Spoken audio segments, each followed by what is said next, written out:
大家好，我係大圍金輝鐘錶行阿 wing。今日想同大家介紹一款有歷史，同時又兼具優雅嘅浪琴錶1832月相圖系列。浪琴錶一向俾人嘅印象都係典雅、傳統又有故事。品牌創立於1832年，呢個時期係瑞士製錶工業最美麗故事嘅開端。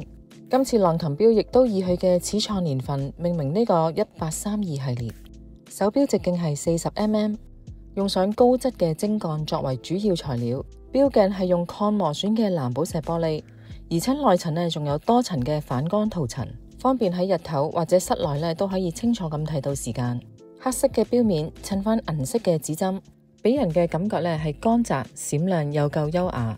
除咗睇時分秒之外，仲有月相功能。6點鐘位置有個月相圖，可以睇到月相嘅變化，又可以睇到日期。手錶係採用緊自家 L899嘅自動機械機芯，每小時震動25200次，動力儲存可以保持大約72小時。